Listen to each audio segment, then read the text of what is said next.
Et on commence, vous nous l'avez réclamé, on vous le repasse enfin, Ces enfants qui ne parlent pas, ce film documentaire qui traite du mutisme sélectif.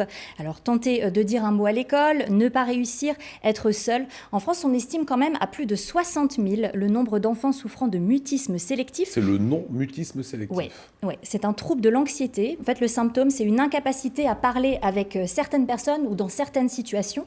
Et vous le verrez dans ce film, Clément, 10 ans, et Kataléa, 4 ans, bénéficient tous deux d'une méthode pédagogique qui a permis à certains enfants de s'en sortir et de redonner du coup forcément un espoir aux parents.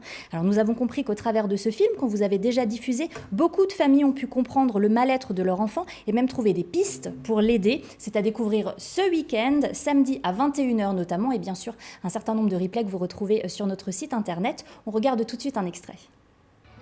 Un enfant, en général, quand il se fait mal, quand on le tape, ou quand il a besoin d'aller aux toilettes, en général, là, il vient vers la maîtresse et il y a la parole. Et c'est vrai que là, c'est particulier, c'est que dans aucune des situations de la vie scolaire, il n'y a la parole. Que ce soit dans la cour, que ce soit quand elle se fait mal, par exemple, elle est déjà tombée, mais elle ne pleure pas. Voilà, le mutisme sélectif, le film, je vous le rappelle, Ces enfants qui ne parlent pas. Un mot sur le grand week-end qui nous attend. Oui, on prend un peu d'avance et on prend surtout le temps de bien vous expliquer, comme vendredi prochain ce sera férié, de vous expliquer le programme riche et diversifié qu'on vous propose le week-end prochain avec le week-end de la Toussaint.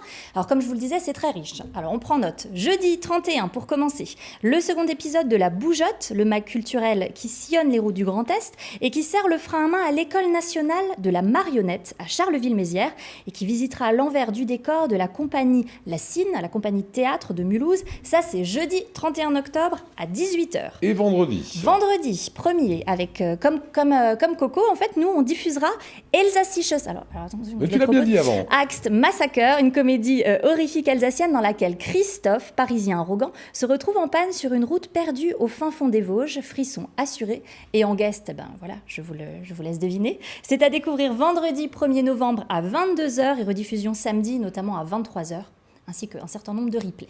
On continue. Le samedi. Le samedi 2 novembre, c'est un documentaire inédit qui vous attend.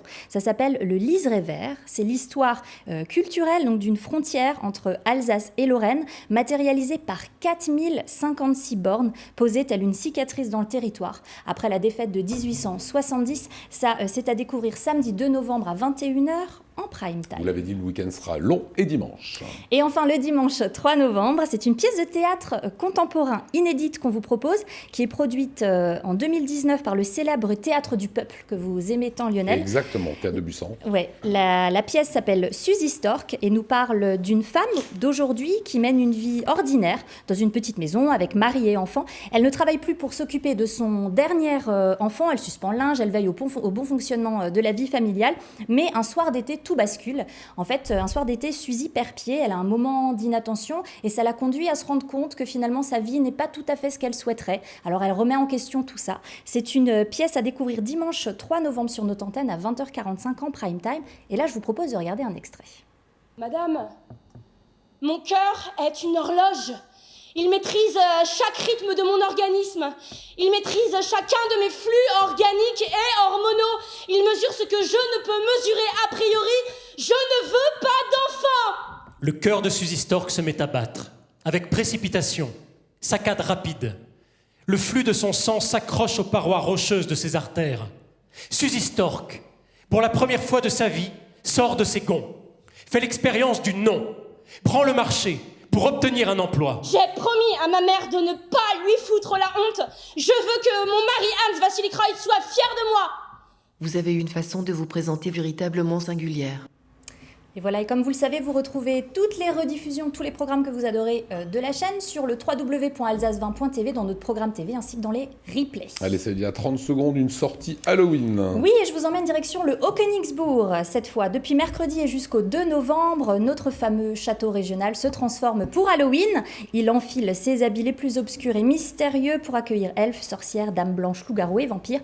Au programme atelier de famille sur les origines d'Halloween, visites médiévales, balades elfiques, bref. Bref, la totale Halloween dans un lieu bien sûr qui s'y prête à merveille. Vous retrouvez toute la programmation sur le site internet du Haut-Königsbourg qui s'affiche juste ici, www.hautkönigsbourg.fr.